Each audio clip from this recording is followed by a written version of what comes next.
Hello everyone, welcome to my YouTube channel pharma researcher. आज है day 89 daily pharma MCQ dose series का। And इस series में हम डेली के 10 एमसीक्यू क्वेश्चन सॉल्व कर रहे हैं विद डिटेल्ड एक्सप्लेनेशन। एंड साथ में हम एक फार्माकोलॉजिकल क्लासिफिकेशन भी डिस्कस करते हैं आफ्टर 10 एमसीक्यू क्वेश्चंस। चलिए स्टार्ट करते हैं आज के पहले क्वेश्चन से। पहला क्वेश्चन है, the pharmacokinetic symbol C U represents. Pharmacokinetics में सी यू सिंबल जो है वो यूज़ किया जाता है। एंड दिस सिंबल रिप्रेजेंट्स, ये रिप्रेजेंट करता है concentration of unbound drug in plasma. इसमें आपका ऑप्शन बी इज़ करेक्ट। यहीं पे अगर मैं बात करूं plasma drug concentration at given time T की, it is represented by a symbol C, simple C से। Then plasma drug concentration immediately after administration, इसके लिए आपका सिंबल यूज़ किया जाता है सी ब्रैकेट में 0। ठीक है, ये सिंबल आपका किसके लिए है? Plasma drug concentration immediately after administration. Then आता है आपका plasma drug concentration at steady state. ठीक है, स्टेडी स्टेट के लिए आपका सिंबल रहता है C SS। ठीक है, ये डिफरेंट सिंबल्स हैं। ये आपका DSSB वाले एग्ज़ाम में पूछा गया था ये वाला क्वेश्चन। इसमें आपको चारों के जो ऑप्शंस दिए गए हैं उनके सिंबल्स जो हैं वो आपको पता होने चाहिए। नेक्स्ट चलते हैं क्वेश्चन पे। Which of the following is an infrared radiation source. ठीक है, IR रेडिएशन सोर्स इनमें से कौन सा है? ठीक है, इसमें आप देखेंगे इनकांडेसेंट लैम्प जो है ये आपका इंफ्रारेड रेडिएशन सोर्स होता है। इसमें आपका ऑप्शन सी जो है वो मोस्ट अप्रोप्रिएटली करेक्ट रहेगा। बाकी टंगस्टन लैम्प भी जो है वो आपका इंफ्रारेड रेडिएशन सोर्स में कंसीडर किया जाता है। ठीक है, it can also be used as a infrared radiation source. Option A and option C ये दोनों ही सही होंगे। ठीक है, इसके अलावा अगर मैं IR की ही बात करूं, इंफ्रारेड रेडिएशन सोर्स की, तो इसमें आपको कुछ रेडिएशन सोर्स देखने को मिलेंगे जैसे नर्नेस्ट ग्लोवर। ठीक है, नर्नेस्ट ग्लोवर एंड ग्लोवर सोर्स, ठीक है, ये आपके इंफ्रारेड रेडिएशन सोर्स होते हैं। इसके अलावा नाइक्रोम वायर जिसमें आपका इनकैंडेसेंट लैम्प जो है वो रहता है, ये डिफरेंट आपके IR रेडिएशन सोर्स हैं। इसके अलावा कुछ अदर स्पेक्ट्रोस्कोपी एंड उनके रेडिएशन सोर्स की बात कर लेते हैं। अगर मैं बात करूं UV स्पेक्ट्रोस्कोपी की, इसमें आपका हाइड्रोजन, ठीक है, इसमें आपका हाइड्रोजन डिस्चार्ज लैम्प जो है वो आपका रेडिएशन सोर्स रहता है। इसके अलावा ड्यूटेरियम लैम्प इसमें आपका रेडिएशन सोर्स होता है। एंड ड्यूटेरियम लैम्प के अलावा थर्ड इसमें आता है जिनॉन आर्क लैम्प। ठीक, कौन सा रहता है? Xenon arc lamp. ठीक, ये तीन इसमें UV स्पेक्ट्रोस्कोपी में as a radiation source use होते हैं। यहीं पे अगर मैं बात करूं विजिबल स्पेक्ट्रोस्कोपी की, विजिबल स्पेक्ट्रोस्कोपी में आपका टंगस्टन, ठीक है, टंगस्टन हैलोजन लैम्प जो है वो आपका रेडिएशन सोर्स रहता है किसमें? विजिबल स्पेक्ट्रोस्कोपी में। देन अगर मैं बात करूं NMR स्पेक्ट्रोस्कोपी की, NMR स्पेक्ट्रोस्कोपी में आपकी रेडियो फ्रीक्वेंसी, इसमें क्या यूज़ होता है? इसमें रेडियो फ्रीक्वेंसी ऑसिलेटर जो है वो सोर्स होता है रेडिएशन का। ये डिफरेंट आपके स्पेक्ट्रोस्कोपीज़ हैं एंड उनके रेडिएशन सोर्स। ठीक है, इसके अलावा अगर मैं फ्लोरोसेंस एंड फोस्फ्लोरोसेंस की बात करूं, ठीक है, फ्लोरोसेंस एंड फोस्फ्लोरोसेंस, इसके केस में आपका एक तो आपका आता है मरकरी वेपर लैम्प एंड दूसरा इसमें आता है जिनॉन आर्क लैम्प। ठीक है, ये आपके फ्लोरोसेंस एंड फ्लोरोसेंस जो है उस केस में रेडिएशन सोर्सेज रहते हैं। अभी हम चलते हैं नेक्स्ट क्वेश्चन की तरफ। नेक्स्ट क्वेश्चन है, which one among the following is an example of aprotic solvent. Aprotic solvent का एग्जाम्पल इसमें से कौन सा है? एप्रोटिक सॉल्वेंट्स क्या रहते हैं? एप्रोटिक सॉल्वेंट्स आपके वो सॉल्वेंट होते हैं जो कि केमिकली इनर्ट रहते हैं। ठीक है, these are chemically inert and ये किसी भी केमिकल रिएक्शन में पार्ट नहीं लेते हैं। ठीक है, जैसे कि आपका एग्जांपल हो गया क्लोरोफॉर्म। ठीक है, क्लोरोफॉर्म मोस्टली एप्रोटिक में आता है। देन बेंजीन एप्रोटिक सॉल्वेंट में आता है एंड टोल्यून आपका एप्रोटिक सॉल्वेंट होता है। तो इसमें आपका ऑप्शन ए जो है वो राइट आंसर रहेगा। इसके अलावा अगर मैं सल्फ्यूरिक एसिड की बात करूं, तो सल्फ्यूरिक एसिड जो है वो आपका प्रोटोजेनिक सॉल्वेंट होता है। It is protogenic solvent. ठीक है, प्रोटोजेनिक मीन्स प्रोटोजेनिक आपके एसिडिक सब्सटेंसेस होते हैं। These are the acidic substances and they yields protons. ठीक है, और प्रोटॉन देते हैं ये एसिडिक सब्सटेंसेस होते हैं प्रोटोजेनिक सॉल्वेंट्स। ठीक है, इसके अलावा प्रोटोजेनिक सॉल्वेंट में आपके अदर सॉल्वेंट जैसे कि हाइड्रोक्लोरिक एसिड आ जाता है, देन नाइट्रिक एसिड आ जाएगा इसमें। ठीक है, नाइट्रिक एसिड। तो ये सारे आपके कौन से हैं? These are the protogenic solvents. Then एक इसमें टाइप आता है आपका प्रोटोफिलिक सॉल्वेंट। कौन सा रहता है? Protophilic solvents. ठीक है, प्रोटोफिलिक सॉल्वेंट जो है वो आपके बेसिक इन नेचर रहते हैं। These are the basic in nature and ये प्रोटॉन को एब्स्ट्रैक्ट करते हैं। ठीक है, they abstract proton from acids and solvated proton से बनाते हैं। इसमें अगर मैं एग्जांपल्स की बात करूं, तो इसमें आपका एग्जांपल आ जाता है pyridine and N butyl amine. ठीक है, एन ब्यूटाइल अमाइन जो है ये भी आपका किसमें आता है? प्रोटोफिलिक सॉल्वेंट में। Then acetic acid and water. ठीक है, ये दोनों है। These two are the examples of amphiprotic solvents. ठीक है, किसके एग्जांपल हैं? These are the examples of amphiprotic solvents. ठीक है, ये आपके प्रोटोजेनिक भी होते हैं एंड प्रोटोफिलिक भी होते हैं। ठीक है, यानी कि एसिडिक सब्सटेंसेस भी होंगे एंड बेसिक सब्सटेंसेस की तरह भी एक्ट करेंगे। Example water, acetic acid and alcohol इसके अलावा इसमें आ जाता है। ठीक है, सो ये आपके डिफरेंट टाइप्स ऑफ सॉल्वेंट थे एंड उनके एग्जांपल्स। अभी हम चलते हैं नेक्स्ट क्वेश्चन की तरफ। सो नेक्स्ट क्वेश्चन है, in mass spectroscopy the ions resulting from the decomposition between source radiation and magnetic analyser are called. तो मास स्पेक्ट्रोस्कोपी में ऐसे आयंस जो कि फॉर्म होते हैं फ्रॉम द डीकम्पोजिशन से फॉर्म होते हैं सोर्स रीजन और मैग्नेटिक एनालाइजर के बीच में। ठीक है, सो इन आयंस को, इस टाइप के आयंस को कहा जाता है मेटास्टेबल आयंस। तो इसमें आपका ऑप्शन डी इज़ करेक्ट।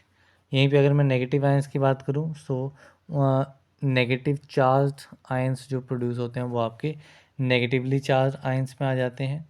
ठीक है, इसके अलावा अगर मैं मल्टीपल चार्ज्ड आयंस की बात करूं, ठीक है, मल्टीपल चार्ज आयंस, तो मास स्पेक्ट्रोमीटर में वैसे तो आयंस जो हैं वो सिंगल पॉजिटिव चार्ज ही कैरी करते हैं। ठीक है, they carry single positive charge, but sometimes जो है वो डबल या फिर ट्रिपल चार्ज भी जो है वो देखा जाता है। ठीक है, एंड ये आपका मेनली जो आपके हेट्रो एरोमेटिक एटम्स होते हैं, हेट्रो एरोमेटिक एटम्स, उनमें जो है वो मल्टीपल चार्ज आयंस की फॉर्मेशन जो है वो देखी जाती है। देन आते हैं आपके रीअरेंजमेंट आयंस। सो रीअरेंजमेंट आयंस क्या रहते हैं? सो रीअरेंजमेंट आयंस में जो आपके फ्रेगमेंट्स हैं वो आपके ऑब्जर्व होते हैं जो कि ओरिजिनल मॉलिक्यूल के पार्ट नहीं है। ठीक है, ये ऑब्जर्व तो होते हैं but they are not actually the part of original molecule. ठीक है, इसलिए इनको रीअरेंजमेंट आयंस कहा जाता है क्योंकि ये फॉर्म होते हैं फ्रॉम द मॉलिक्यूलर आयन। ठीक है, मॉलिक्यूलर आयन से ये फॉर्म होते हैं बाय रीडिस्ट्रीब्यूशन ऑफ एटम। कैसे? रीडिस्ट्रीब्यूशन ऑफ एटम से ये फॉर्म होते हैं। So these are the rearrangement ions. ठीक है, सो इसके अलावा अगर हम बात करें मास स्पेक्ट्रोस्कोपी की, तो मास स्पेक्ट्रोस्कोपी में बेसिकली होता क्या है? सो मास स्पेक्ट्रोस्कोपी में आपका जो बेसिक प्रिंसिपल है वो ये है कि आपके मॉलिक्यूल्स की बम्बार्टमेंट होगी। मॉलिक्यूल्स जो हैं वो आपके स्ट्राइक करते हैं एक हाई एनर्जेटिक बीम के साथ। ठीक है, हाई एनर्जेटिक इलेक्ट्रॉन बीम के साथ ये स्ट्राइक करते हैं, जिसकी वजह से डिफरेंट आयन फ्रेगमेंट्स जो हैं वो बन जाते हैं। ठीक है, पॉजिटिव आयन फ्रेगमेंट्स बनते हैं जो कि अरेंज होते हैं based on their m/z mass to charge ratio के बेसिस पे। ठीक है, अब इसमें एक क्वेश्चन आपका बनता है मास स्पेक्ट्रोस्कोपी में कि जो इसका ग्राफ होता है वो X axis and Y axis किसके बीच में बनता है। ठीक है, तो ये आपका बनता है रिलेटिव अबंडेंस। ठीक है, ये आपको याद रखना है, relative abundance and mass to charge ratio के बीच में जो है वो आपका मास स्पेक्ट्रोस्कोपी का ग्राफ जो है वो प्लॉट होता है। अब डिफरेंट टाइप्स के मास स्पेक्ट्रोमीटर होते हैं एंड उनका डिफरेंट सॉर्टिंग आउट मैकेनिज्म होता है। ठीक है, तो इसमें कुछ की बात कर लेते हैं, जैसे कि आपका कन्वेंशनल मास स्पेक्ट्रोमीटर आ जाता है। इसमें जो सॉर्टिंग होती है वो आपकी एनर्जी पे डिपेंड करती है, एनर्जी एंड मोमेंटम के ऊपर। ठीक है, एनर्जी एंड मोमेंटम के ऊपर जो है वो डिपेंड करती है। ठीक है, दूसरा इसमें एक टाइप आता है time of flight mass spectrometer. ठीक है, इसमें आपका एक तो एनर्जी मैकेनिज्म पे सॉर्ट आउट होगा एंड एनर्जी एंड वेलोसिटी के बेसिस पे सॉर्टिंग आउट होगी। ठीक है, देन आता है आपका फोरियर ट्रांसफॉर्म मास स्पेक्ट्रोस्कोपी। ठीक है, इसमें आपका मोमेंटम एंड वेलोसिटी, ठीक है, मोमेंटम एंड वेलोसिटी के बेसिस पे सॉर्टिंग आउट होती है। ठीक है, तो ये डिफरेंट टाइप्स के आपके मास स्पेक्ट्रोमीटर हैं। नेक्स्ट हम चलते हैं नेक्स्ट क्वेश्चन पे।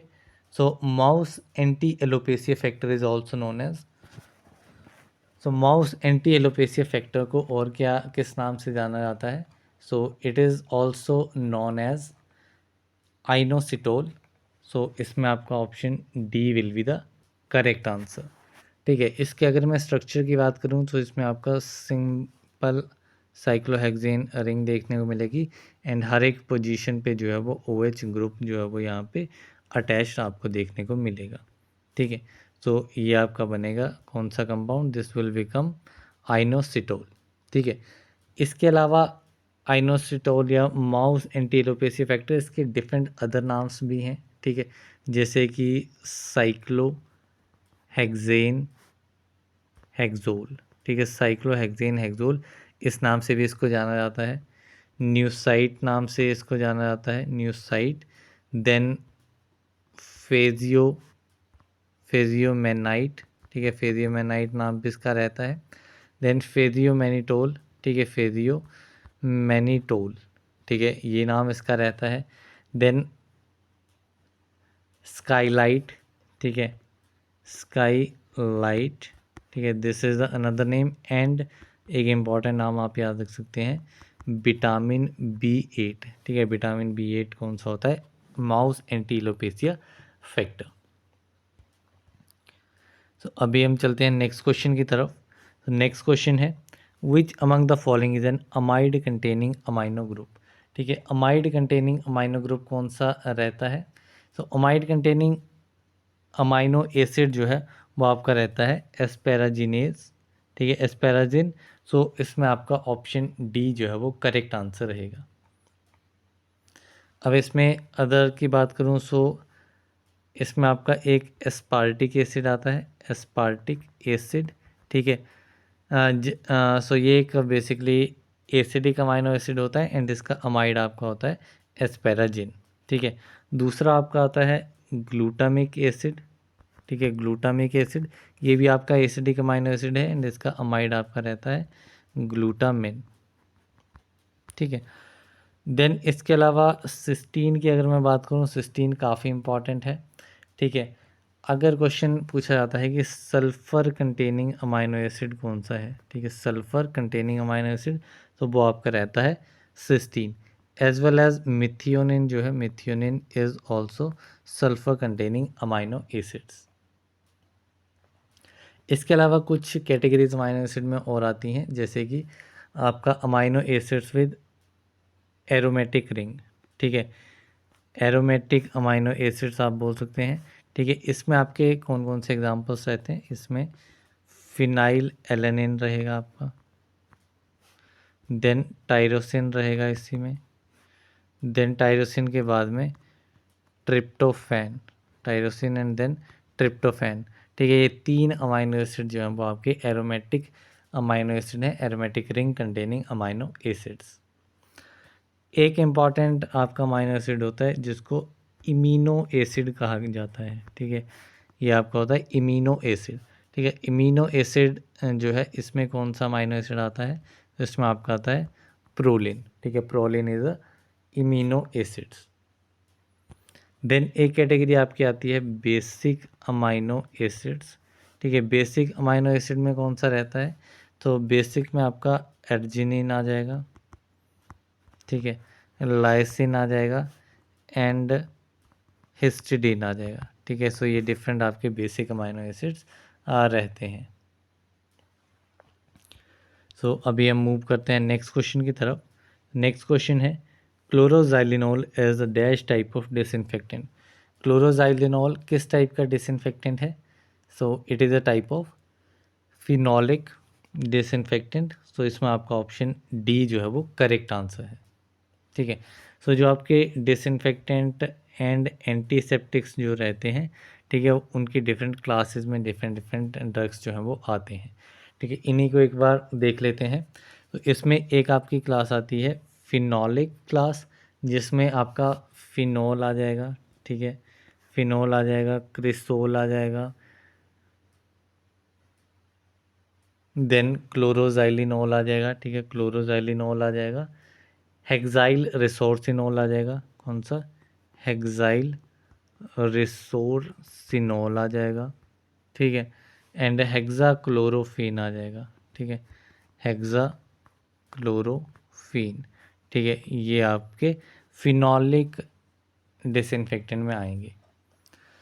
एक कैटेगरी आपकी आती है ऑक्सीडाइजिंग एजेंट्स।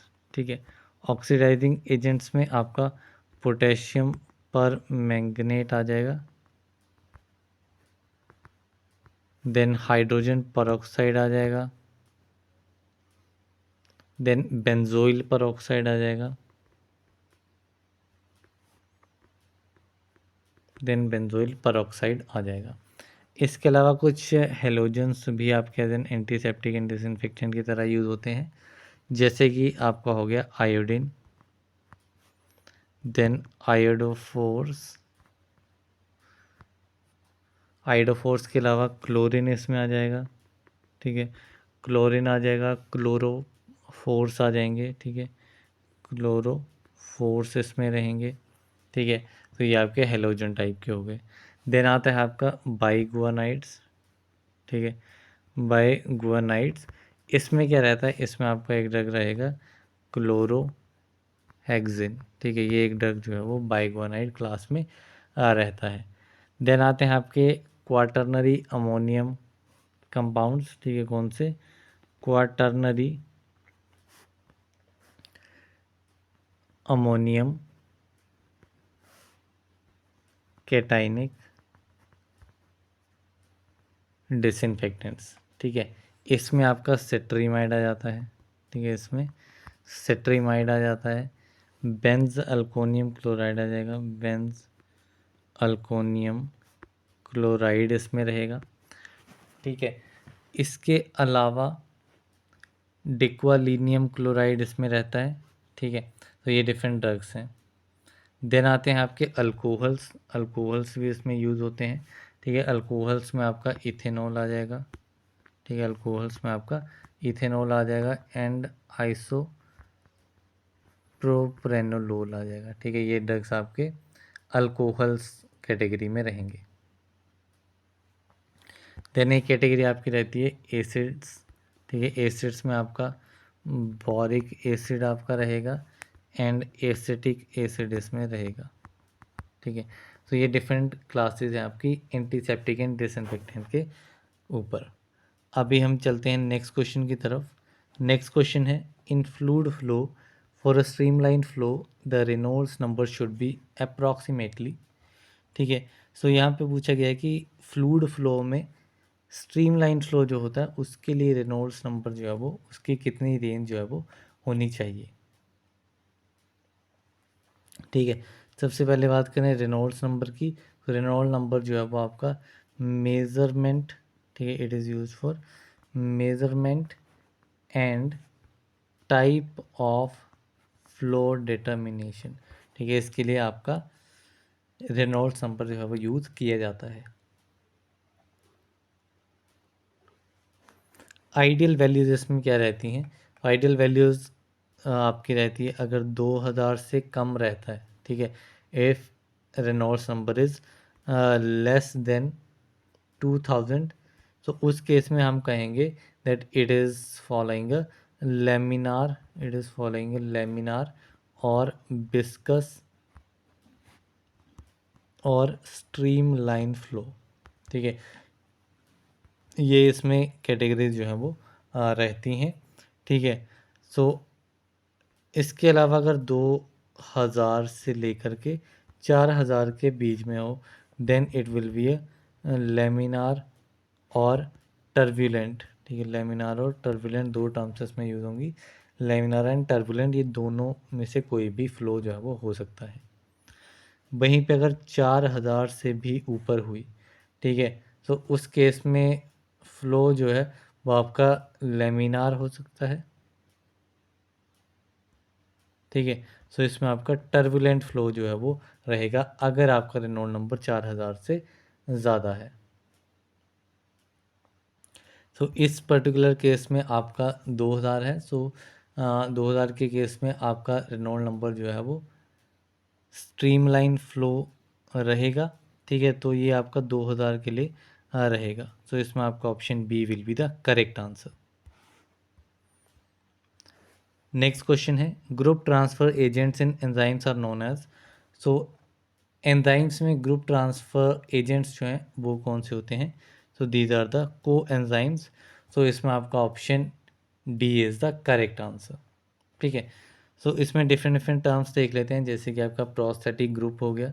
सो प्रोस्थेटिक ग्रुप टर्म जो है वो तब यूज़ की जाती है जब आपका नॉन प्रोटीन मोइटी, कौन सा, जो आपका नॉन प्रोटीन मोइटी है वो